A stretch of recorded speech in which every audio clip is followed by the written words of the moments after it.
In-depth journalism in the Memphis community, the Daily Memphian is of Memphis, not just in Memphis, and seeks to tell the stories of this city. TheDailyMemphian.com. Truth in place.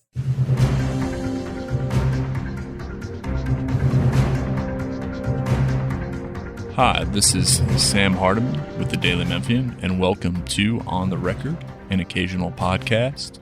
Here I am joined by Paul Young, Memphis mayoral candidate. Paul, thanks for being here. Thanks for having me. Glad to be here. And so for most of our listeners probably know who you are by this point, I'd imagine, but just in case they don't, give us your 2-minute elevator pitch about who Paul Young is. Yeah, Paul Young is a born and raised Memphian, grew up in the Oak Haven area, graduated from East High School, college in Knoxville, University of Tennessee, got a degree in electrical engineering, and came back home and had this moment with my parents, my mom and dad, Bishop William and Diane Young, both pastored the church over at the Healing Center on Tullahoma, and had the spiritual moment when my mom was preaching and she talked about the purpose-driven life. And she said that God's purpose for your life will never be about you. It will always be about someone else. And so ever since that sermon in 2002, I've tried to make that the calling card for my life and living a life of purpose. And I decided that I wanted to focus on community development. And that's what I've been doing for the past 20 years in a host of roles through private sector, nonprofit, Shelby County government, city government, and now as president of Downtown Memphis Commission. So I'm here to, help elevate our city past our challenges into a brighter future. And so we've just heard a little bit of your stump speech there. Yeah, I had to give it. You told me to. No, that's right. That's right. And so now we're gonna put the stump speech away for a little bit, and we're gonna first ask some personal questions a little bit, and then we'll let people hear a little more about your vision for the city and some questions I have about that. So first, and you can't say the Bible. I know your parents are pastors, etc. You can't say the Bible. Non-Bible, what is your favorite book and why? Probably Beale Street Dynasty. I really just love that book. I thought it was very insightful, the stories and all of the characters that shaped Beale Street. And, it just showed me how historic our city is and how rich the culture and history of our community is. And it's all right there present on Beale Street in the buildings that we walk past every day. And so you talk about Beale Street, you talk about that book, that history that it talks about, which is the early history of Memphis, the early racial and political history of Memphis. Let me ask you this, in the year 2023, how is that history that you see in that book and then what's happened since then? How has that shaped the city that you're trying to lead? I think the history is ever present in our community. We're a city where we have a lot of issues with race from our past. I think we are working to overcome those challenges, but some of the inequity that we see in our communities, in our neighborhoods, most of it is rooted in some racial history. Some issues around racial injustices. And so my goal is to make sure that we're reversing those trends, decisions that we made around planning and zoning and just how we decided to grow our community. And this is not, long ago history. These are some of the decisions we've made as recent as 1980, where we decided we wanted to be a bigger city and we decided to expand our footprint. And what it led to were people leaving the core of our city, headed to further suburban developments, which later became a part of the city, but it pulled people from our neighborhoods, which caused those neighborhoods to lose population, lose commercial, and all of those things are things that we're trying to combat today. And so since we're here, rather than go away from it, you talked about the sprawl of this place, the cost of providing services, which is something, I think every government from here on out, whether it's yours, certainly with the Strickland administration, and is going to be talking about just the sprawl of this city. And so would you de-annex further parts of this city? I certainly would be willing to explore it. I mean, there's a balance there when you talk about de-annexation, because as much as you're losing territory that you have to oversee, you're also losing significant revenues depending on where you're de-annexing. And so we have to be really thoughtful with that. But I certainly wouldn't be opposed to it. I think people have to realize how big our city really is. We have a city that's about 650,000. I think we're a little less than that now, but 650,000 people, and we're 300 square miles. You look at a city like Boston, which is 91 square miles with 670,000 people, and we wonder why we aren't as efficient. You think about the fact that we're trying to pave roads for 300 square miles. We're trying to serve mass transit for 300 square miles compared to these other communities that are much more compact and much more dense. It makes it much easier to provide those day-to-day services. And so we have to consistently think about what it's going to take to grow density in the core and also, reduce our service area. You've said, speaking of potholes, which is one of people's favorite subjects in this town, you've said you want to reduce the paving cycle to once every 8 years, pave a street roughly once every 8 years. How do you do that without raising my taxes?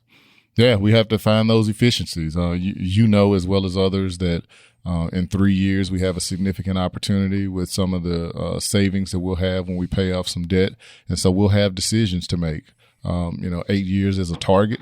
It's going to be tough to get there. That's not easy to do. And we also have other things that we know are going to be priorities, investing in our youth in a way that we hadn't done in many years. And so my goal is to try and keep the taxes as low as possible. But I want to make sure that we are making investments in our community that's going to change it forever. And those are things that we're going to explore.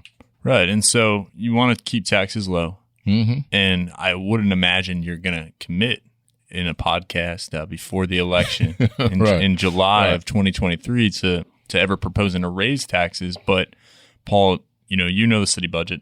I do. I've looked at the city budget, and public safety takes a lot of that city budget. Mm-hmm. It grows every year. And is there ever going to be a need?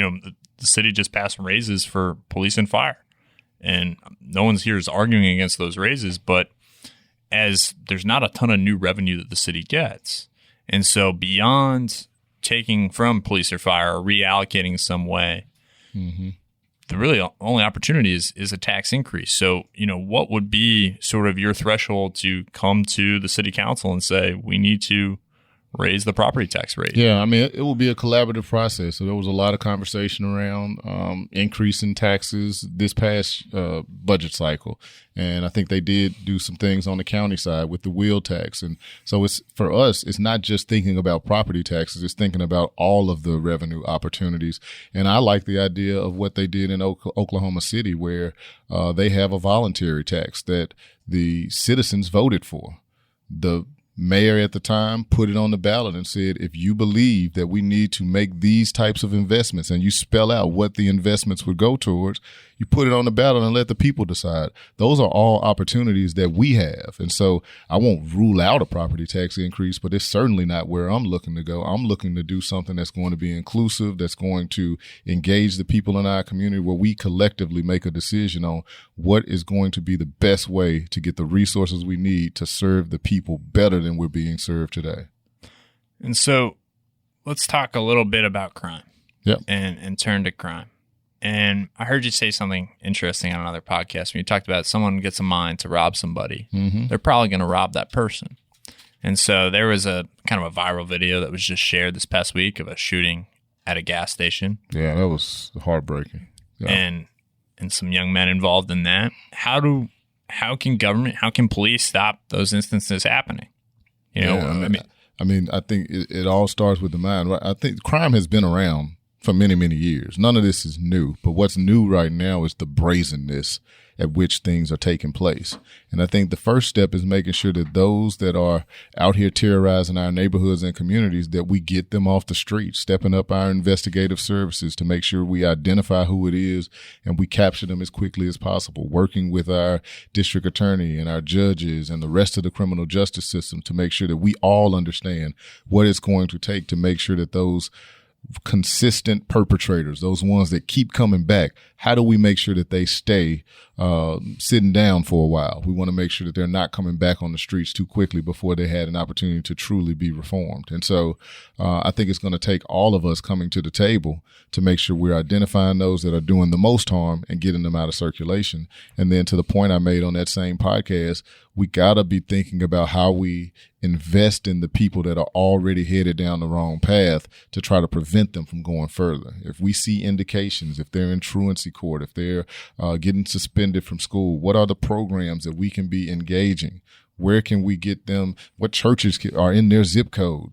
Where can we navigate them to such that they can get some interventions that are going to change their lives? It's both and. Right. And so you talk about those interventions and you talk about kids who are getting suspended, which, nationwide has been often an indicator for, later interactions with the criminal justice system. The city of Memphis, beyond some vestigial funding, beyond pre-K right now, doesn't really have a role in education.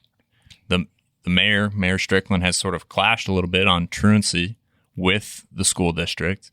How do you build both a partnership with the school district, but when you talk about these interventions, how do you build something that's actually going to be successful? It's easy to talk about, but how do you build an apparatus and wraparound that's going to be successful? You talk about that. Yeah, I mean, I think it's just being a diplomat and being somebody that's willing to stay at the table. That's something that's been ever present in my career in every role that I've been in. If you talk to people that have worked with me, they're like, Paul is someone that gets things done. He's someone who knows how to collaborate, and collaboration is a term that we all throw around pretty loosely, but true collaboration is difficult, and that's something that I'm committed to. And so sitting down with the superintendent and making sure that we have that type of partnership where we are identifying what investments can the city make that the schools can't. That's the kind of partnership I want. I want to make sure that as a city, we're thinking about how we bring a stronger child to the classroom. Because while our teachers have our young people from 7 to 3, the question is what's happening when they leave that classroom? And what investments can we be making as a city in partnership with the school board such that we're changing their lives? And there are programs that are already out there working. There are people out there doing this work for free in our neighborhoods and our communities. And I know it because I've seen them. I've worked with them. I want to figure out how do we invest in them strategically such that we're taking the young people that are headed down the wrong path and making sure we're engaging them in those types of practical solutions. A big sort of drawback to the stuff that you're talking about right now in terms of the public understanding it and the public and other politicians being willing to buy in and also continue to invest in it and invest tax resources has been the ability to show ROI, the return on that investment, right? How do you measure someone not committing a crime? Right. And so how would you measure that success and how would people be able to judge whether this expenditure of city resources, when they're still going to be seeing crime. Crime is not going to stop. Right. How do you justify that? I mean, I think you see the gradual decrease because remember I said it's both and. It's holding those individuals accountable that are already out here terrorizing our neighborhoods and our streets. And as we're doing that, as we're arresting, as we're taking care of those that are committing the most frequent and violent and heinous offenses, we are also making those investments. And so we will see a gradual decrease. And then ideally, we will see a significant decrease when we get to 5-6 years from now, because we will have stopped the pipeline. Because the reality is that, and I said this on the previous podcast that you referenced, as we're arresting, what you have, you remove somebody from the community, it's the next man up mentality. Somebody else is going to come and fill that void. And we got to stop that pipeline and make sure that person that might be the next man up sees a different alternative, doesn't see that life of crime as the way to go. So to ask you about that next man up and sort of the pathway to prison, so to speak, the current Mayor Strickland, who was once your boss, has spent the past several years talking about a revolving door, about how the justice system lets people in and out with no consequences. And that, we've passed at really his behest and his efforts have helped to do it, tougher prison sentences in Tennessee statewide. And he says that that's going to be a deterrent, that's going to, have the person coming up, they're going to hear that and they're going to know there's consequences for those crimes. Do you agree with that? First, do you agree that it's a revolving door, that the criminal justice system right now is a revolving door? And do you believe that, young kids that may be on the verge of committing serious crimes have any idea that they may be sentenced, seriously for that? Yeah, I do believe that there are people that don't feel like there are consequences for their actions. They don't feel like there are repercussions for what they're doing. And I do believe that there are certain crimes, particularly, you're doing aggravated assaults where you're shooting at somebody and just because you're a bad aim, you didn't commit a murder. And I think there should be significant consequences for crimes like that. I believe that what we should be thinking about is what happens when we get them in prison. That's the part that doesn't fall under the purview of the mayor, but most of the people that go to jail are coming out. That's the reality. Most of these people are going to get out of jail. And the question is, are they going to come out of jail a better person that has a different life, or are they going to come out a better criminal?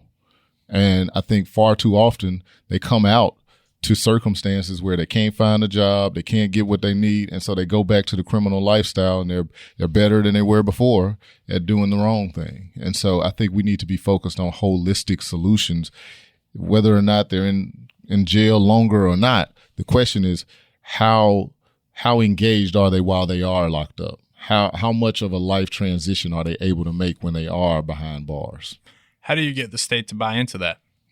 I think it's really a state prison system we're talking about here. Yeah, I think we continue to have those. That's that diplomacy that I was talking about. The mayor has to be the chief ambassador, the person that's speaking on behalf of this community, and we have to be able to articulate how we're going to change how we're going to change our city, our neighborhoods, our communities. And in order to do that, we have to ensure those that do go into the criminal justice system are coming out better.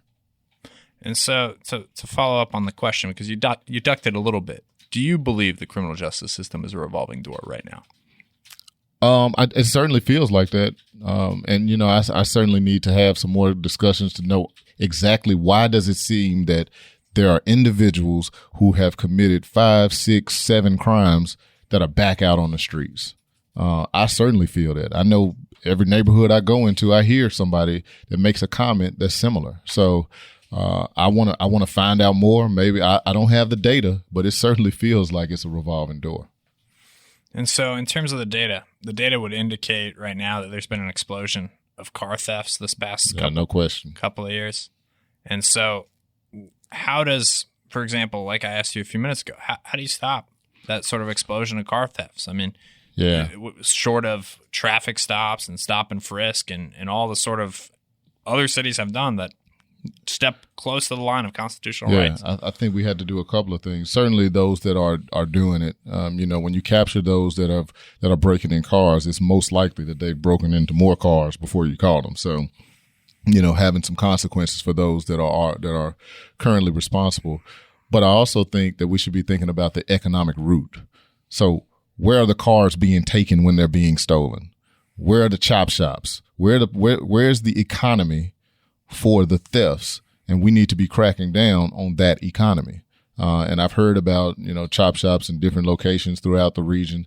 We need to be really cracking down on how to remove the economic benefit from stealing cars. And so you talk about poverty as the root of all of this.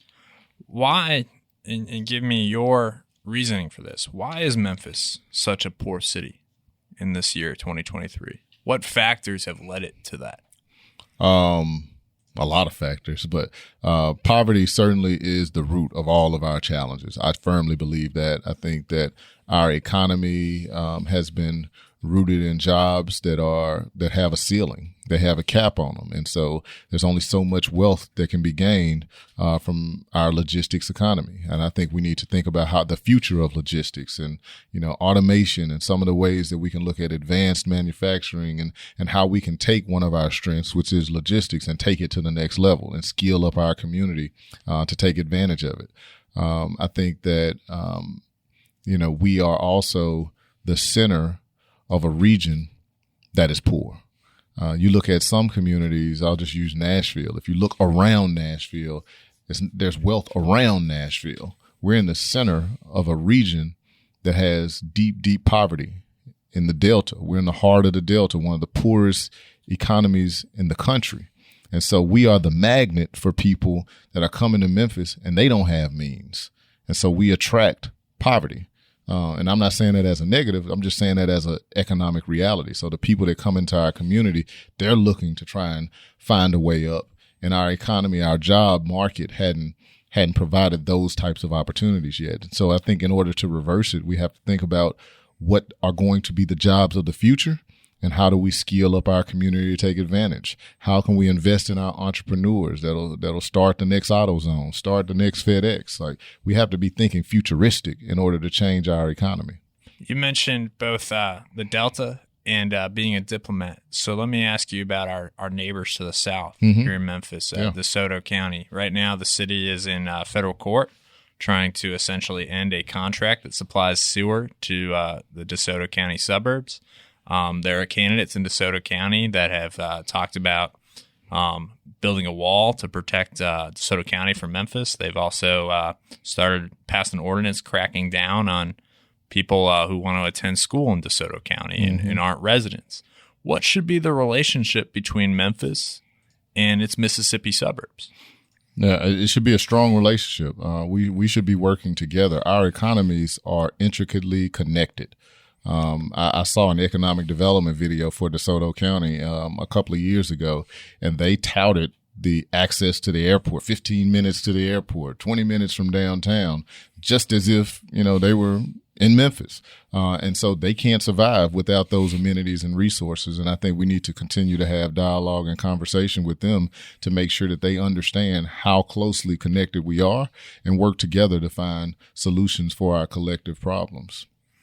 Would you in any way be interested in, could you, a toll on the highway to help pay for, it wouldn't be maybe a highway, but a city street that would maybe help pay for anything? I'm always in favor of looking for solutions to pay for things. So, yeah, I definitely wouldn't rule it out. And so beyond that and beyond sort of, locally, regionally, you've also talked about being a diplomat, about building relationships in Nashville. Right. And this podcast we're talking about is he went on former Shelby County Commissioner Tammy Sawyer's podcast. Yep. And so I want to, acknowledge where that was and not, be cribbing for any reason. Yeah. But you talk about the relationship with Nashville. Mayor Strickland has worked and built a relationship. Significant amount of resources have come to the city of Memphis from that relationship. How are you going to sort of pick up that ball if you're elected mayor? And then what other things do you think the state needs to invest in around here to make this the community that you think it needs to be? Well, I'll answer the last part first. I think one of the major things we need to be investing in is mental health facilities. Right now in our nation, not just in Shelby County, our jails are the largest providers of mental health services in our country. And that's a shame. And there are so many people that need that help and support. And I think that we need to be thinking about how we can build a facility that is going to help those that are experiencing mental health challenges in our community. It's going to help with issues around homelessness, some of the unfortunate incidents like what we've seen take place, a couple of days ago at Campbell Clinic. Those things are rooted in individuals that have mental health issues, and we can prevent some of those things if they have proper facilities and care. In terms of how we do it and how we build those relationships, it's made by face-to-face interaction, by dialogue. When we were working to do Liberty Park on East Parkway, I was directly in charge of housing and community development and working with the state to ensure that we got the TDZ approved. Tourism Development Zone, for those who are listening. Acronym, sorry. Tourism Development Zone. I was in Nashville every week, working with the state, explaining what we were trying to get done, building those relationships such that they understood, they trust that we were going to do what we needed to do with those funds, and we got it approved for the benefit of the people in our community. And so I'm committed to doing that work because at the end of the day, I want the people of Memphis to win. And so in terms of your personal political beliefs, give us an understanding of what doctrine, what core tenets do you sort of shape you as a politician? I think the core tenet is, how do we benefit the most people in our community? Like, what are going to be the investments that we can make to advance the lives of our people. For far too long, we have struggled with this major issue around poverty. We talked a little bit about it earlier. And the question that we have before us is, what decisions can we make that is going to change and move that needle? And so from my perspective, it's all about a people-focused perspective. I'm not in politics because I want to be a long-term politician. I'm on record saying it many, many times. I want to do this job. I want to do this job. This is aligned with what I've been prepping for. And so, I want to make sure that I'm advocating for our people. You're a Democrat. I am a Democrat. Yes, I'm a Democrat. I'm on the record as stating emphatically, I am a Democrat. Yes. Why have you voted in Republican primaries? Yeah. So the first Republican primary that gets the most question is the one around when Trump was running. And my philosophy was that Hillary Clinton is going to win on the Democratic side. Why not vote to prevent Trump from becoming the candidate on the Republican side? It's strategic crossover voting, which, many Democrats have done. I read about the strategy even back when I did it. Certainly, obviously it didn't work, but that was the philosophy. Who'd you vote for in that primary? Rubio. Marco Rubio. I was trying to pick the best of what I deemed to be the worst. And so, like it or love it, that's who it was. Have you voted in any non-presidential Republican primaries? Yeah, I have. So the other one was also in 2016. I'm going to run it down because everybody keeps asking. So let's just run it down. The other one was 2016 where they did a special election. Mark Luttrell was running, and this is Congress. Congress. Fincher had left his seat, and so I voted in that one. I don't even know if there was a Democratic primary now, but I voted in that one. And the last one was 2018 when we knew, or I felt like Lee Harris was going to win on the Democratic side. So I voted in that one on the Republican side. Who'd you vote for in that primary? David Lenoir. Why? Because I felt like he was the strongest one on that part of the ticket. And so Lenoir's campaign sent out ads, if I recall correctly, that changed the pigmentation of Lee Harris's skin a little bit. How did you feel about those ads? Yeah, that was terrible. That was terrible. I mean, that was post the primary, by the way. But yeah, that was terrible. And so, moving off of local politics, give me your Mount Rushmore of American presidents. If you were going to redo Mount Rushmore. I was going to redo Mount Rushmore. Obama, of course.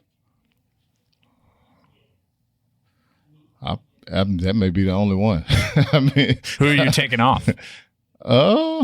Who's on there? So I think it's fact check me here, Natalie. I'm telling Natalie, our producer, to make sure. I think it's Theodore Roosevelt, Abraham Lincoln, George Washington, and Thomas Jefferson. I'm right. Yes.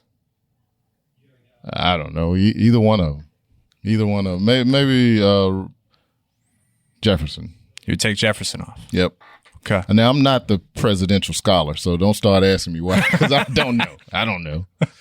I'm just telling you Obama's on mine because he was an inspiration for me. Okay. And so, beyond political inspirations, who in your life inspires you? Who do you count as a mentor? Obviously, my dad was a big inspiration, somebody that I modeled my life after. My mom. I would say Archie Willis. That's somebody that's done amazing work in our community. And, just in general, I mean, I respect people that grind. I mean, I'm a hip hop fan, Jay-Z, people that have, built empires because of hard work. And so we'll get to hip hop in a minute because I do want to talk about that with you. All right. What is the kindest thing someone has ever done for you? I don't know. People have done a lot of kind things, but I'll tell you one of the things that touched my heart most, and it's actually since I've been on this campaign trail. We did a parade in Fraser back, during the Christmas time, and there were these two young men that were in the band in front of us, and they ran up to the car after we had all finished, and they said, "Where's Paul Young? Where's Paul Young?" And I said, here I am, man. What's going on? How y'all doing? He was like, man, we just want to take a picture with you, man. You just inspire us, man. And these were like young high school kids. And, you know, for me, that's why I'm running. Like, I want to inspire this next generation. I feel like I rep it. Like I'm kind of the bridge generation. That's, I liken myself to J. Cole in the Middle Child song where he said, I'm big bro and little bro all at once. But I really feel like that. I've been poured into by the older generation. I'm still connected to the younger generation. And I feel like having someone like myself in the role means more than just doing the day-to-day work. It's what does it mean to the people that are going to be looking at that office and aspiring to do something similar. And so you mentioned hip hop. Mm-hmm. You just noted 2 hip hop artists. Give me your hip hop around Mount Rushmore. Oh, that's probably the hardest question you've asked. I would say Jay-Z, Nas, T.I., Kanye West, and who am I missing? One of my favorites, Royce 5'9". Wow. So we have Detroit, New York, Atlanta there. I think I'm missing a city. Chicago. Two New York. Chicago. Yeah. And, but no Memphis. I mean, I love Memphis hip hop for sure. But, you know, you asked me for my top 5. So overall, but if you're talking about Memphis hip hop, 8Ball and MJG, 3-6 Mafia, Yo Gotti, Young Dolph, NLE Chopper. I love NLE Chopper. Like, he's an amazing young man. Like, he is the future of our city. I really appreciate the interactions I've had with him and his perspective. And so he's a very balanced young man, and, you know, he's what hip hop needs. When did you meet him? Maybe 2 years ago. And we've had a couple of engagements, that we've done over the past year or so where I've gotten a chance to talk to him and hang out with some of the Black Men Crowned work. Another amazing organization here in the city. And so in terms of being in Memphis, and you said you returned to the city, if Paul Young was not in Memphis today doing what he's doing, where are you and what was that alternative path that you eschewed and chose this one? I had a lot of points where I could have gone in a different direction, but I mean, I think if I would have not heard that sermon from my mom back in 2002, I might be an engineer at a utility company, maybe in Atlanta, working for Georgia Power or something. Why did you go into electrical engineering? What about that interested you? So it happened because I'm sure you've heard of Different World. Dwayne Wayne, when I was in the 7th, 8th grade, you know, started watching Different World, seeing him, and he started off as an engineer. He was the one that wore the glasses. So I saw myself in that, and he got the pretty girl, which was cool. And so I said early on, I wanted to be an engineer, and I went to East High School and I focused on the engineering program. That's why I went to East. And then I did the same thing when I got to UT. So I just stuck with it. I'm not a quitter. And so now you're in economic development. Yep, economic development, which is, you know, a lot of the strengths of being an engineer are really helpful. Engineers are solution-oriented problem solvers. And I try to apply that to my job every day. We have plenty of problems, but, you know, you got to think through all the different courses of actions and find a solution. What would you like to add? I mean, you were very thorough. Yeah, you took us around. I would just add that for this election, it's really, really important that we elect someone who has the capacity to take us higher than we've ever been. I think that's how we should be thinking about this election. It's really, really important that we get the right person in the role, because whoever wins is going to define our future for the next 10 years. I know the person won't be there for 10 years, but they're going to set the path. We have some critical decisions in front of us. And I firmly believe that I'm the right person. And I ask everyone to vet me, vet everybody else, figure it out. What is it that we've done in our past that demonstrates that we deserve a promotion? And so if you get this promotion and you're elected, you know, I think I'm going to ask 2 questions related to this. First, year 1, after year 1, and after year 2 or 3, because you'll be guaranteed 4. Right. How should people judge you? What is the rubric? What are the barometers that we should look to in the city? Is it the poverty rate? Is it the income? Is it minority contracting? Is it violent crime? What are those going to be your responsibility? Yeah, I would say, I mean, the chief indicator obviously is going to be violent crime. I mean, we want to see that number reduced. We want to see it going in the right direction. We want to see that trending down. We want to see minority businesses, income growth. We want to see indicators on poverty moving in the right direction. None of these things are going to happen overnight. I mean, these aren't 1 year or, 3 or even 4 year goals. Like, these have to be 10-year goals, but we should see indications of progress in all of the areas. I also think that and this is hard to quantify, but the feeling of the city. Like right now, Memphis feels heavy. There's a lot of weight. There's a lot of people that feel like, I don't want to be here anymore. I don't feel good about my city. I want that feeling to go away. I want people to feel better. And there's always going to be people who are just negative in nature, and they're going to feel. But the overarching tone, like I feel that in every community that I've been going into recently, and that's different. And so I want to make sure that over the course of my tenure as mayor, we have a different, optimistic, hopeful feeling about our community. And so let me follow up in a different way on that. When we spoke a year ago, and I was at a different place. I was at the Commercial Appeal when you were launching your campaign. Yep.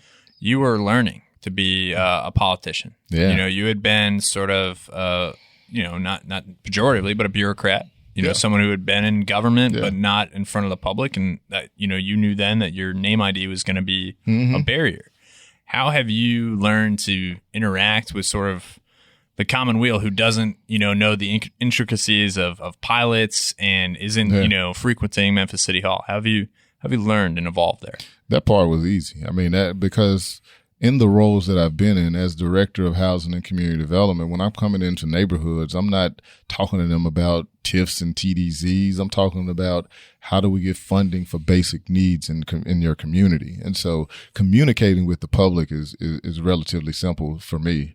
I think what I've learned on the political side is that, you have to make sure that people feel your presence, that they know you're there. And so sometimes I might have previously walked in a room and, just go in unassuming. Now you gotta, make sure people know, and you be nice, but you make sure they know who you are. Make sure they don't assume that they know who you are. So there are little tips that I picked up like that. But in terms of how I interact, that honestly hasn't changed. And so in terms of, you mentioned violent crime and that being a barometer to judge you or whomever is the next mayor. You're not going to, say anything about the current police chief, but what attributes would you look for in the head of the Memphis Police Department? Somebody who's committed to being transparent, someone who is committed to engaging with the public on a regular basis and letting them know what's happening in the police department, hearing their concerns.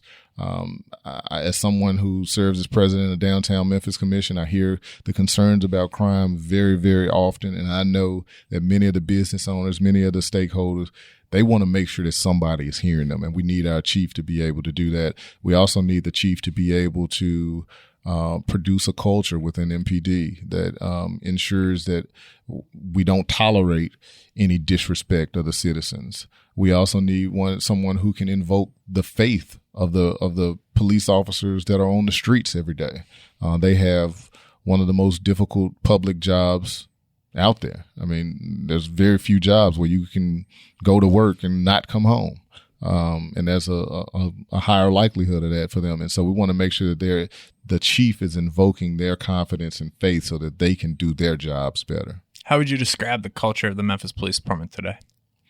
I think it's similar to cultures across the country. There's a subculture of officers that, that don't do the right thing. But I think overall, most of the police officers are good and they're out here to do the right thing. I've talked to many of them in my off time, and I think that they have, they are in a space where, the public has been, calling for a lot of things, demanding action, and they sometimes feel dispirited. And so we want to boost their confidence. We want to boost their spirits so that they feel appreciated from the higher ups, that's the mayor, the chief, but also from the public. You've faced this question before, and maybe this is one of the last times you'll be able to answer it, provided you are elected. Mm-hmm. But the lawsuit that's facing the city of Memphis from the Nichols family and estate, mm-hmm. how would you evaluate protecting the taxpayers, sort of bank account, because that's what the city budget is, and city revenue is, versus what has happened there, and sort of the demands of the plaintiffs, and how would you evaluate moving forward with that? Yeah, I mean, as someone, settlement or going to trial, as someone who is likely going to be mayor, and it probably isn't wise for me to be talking about what the direct course of action would be, but I can tell you how I would evaluate it is making sure that whether it's however we come to a number, it's one that is done in a way where it doesn't sacrifice the basic services of the city, something that's fair to the family, but also ensures that we are able to continue to govern and provide the services that we need in our community. That's not a dodge. That's just me. It's just saying it's not wise to start negotiating via podcast interviews before you win the job. Well, I appreciate you sitting for this podcast interview. Yes, and it's an amazing one. Great. I don't think you mean that. But. No, I do, man. You're good, brother. This was fun. I enjoy it. Well, I really appreciate it, and thank you very much for your time. All right, thank you.